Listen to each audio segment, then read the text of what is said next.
Mike, with the momentum you were able to put together in that last inning and that great at bat by Luis, did you get the sense you were going to be able to pull off another walk-off? Yeah, I felt good about the whole game, quite honestly, the whole night. You know, I liked our bats, liked our approaches, good at bats on Corbin. You know, Louis was locked in. Obviously, Cronenworth with a 2-run homer in the zone. You know, some balls at guys. Bogey lined out twice to left. Liked our bats the whole way, and I felt good about it. Just couldn't stop them and couldn't get on top of them. Yeah.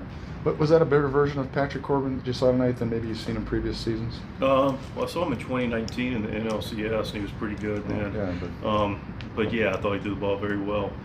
You know, he knows how to pitch. Been in the league a long time, so changeup was good. You know, kept us off balance. But again, I thought our bats were good overall. What did you think of Stephen Kolek's outing tonight? You know, Stephen was, you know, good at times. I mean, you know, what hurt him is, you know, Cronenworth's 2-run homer, get the 2-1 lead. You know, lead off, hit by pitch, and you know, Higgy with the homer. That Higgy man, for RBIs. Yeah. But yeah, and then 2 outs, 2 quick outs, then the walk led to the other 2 runs. So outside of a few of those things, I thought he threw the ball pretty well. What did you make of? I know you know Kyle very well. Come back here and do that. Doesn't surprise me. I mean, you know, we've seen him really good. He's very well liked and respected in our clubhouse, and it's hard to see him on the other side. I know he's only here for a year, but created a lot of really good bonds, and he's just a quality guy and a quality player, and he's always performed well here. So yeah, talked to him for the game, talked to him a little bit last night, but just a good guy, man, a good player. And he hurt us tonight. You know, he was four RBIs. Cronenworth, left on left. Yep. He's been, I think it's really solid at bats lately. He really has. What have you noticed in those spots? He really has. You know, Jake's a winner, man. You know, we talk about winners finding solutions. You know, you brought up last night. I believe you did, AJ, the 5 game-winning hits here at Petco. You know, Jake Cronenworth's that unsung hero some nights. I mean, last night was a clear hero, but just a grindy guy, man. Just a winning player that figures things out. And a really smart player, but a really talented player. And, you know, he's looking to figure out a way to continue and has to be consistently good with his at-bats against everybody, including lefties, and it's showing off. Can you share his starting tomorrow? Yeah. Is that out there? I'll announce when we get in the clubhouse. I think we're pretty close to it, but we'll know within 30 minutes, let you know. I'm not trying to be coy. Just want to make sure everybody's ducks in a row. Anything else? No. Yes, sir. Hey, Mike.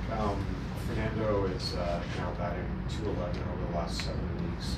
Just from your vantage point, what were you seeing as we get the root of his struggles? Yeah, I mean, listen, numbers can lie. And I don't want to, but the numbers are the numbers too, right? And they, so it can be a little bit of both. What do I make of it? Combination of things. I know he, was hit some balls at people, like the at-bats tonight. He smoked the first, ball to third. He's going to get pitched really, really tough. That's part of it, but that's always going to be part of it with him.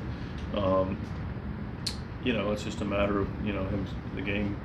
I don't want to make excuses for anybody, but I wish he'd, just not carry so much on himself, and feel like he's got to do so much. I wish that for all our guys when they struggle a little bit, but the bigger thing is sometimes you got to prove you're human, and the biggest thing is that I say to him, and I say publicly, is this is a really special player, who's done a lot of special things.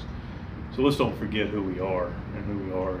Fernando Tatís is a wonderful guy and an exceptional talent, and just go play and play the game. But those numbers are going to be skewed either way a little bit. They are what they are, but you look at it, and before you know it, they'll be right where we expect them to be, and they'll be in great shape, and we'll be applauding them, individually and as a city. Thanks, Mike. Luis Arraez finished with 4 hits tonight. What did you think of his performance? That was fantastic.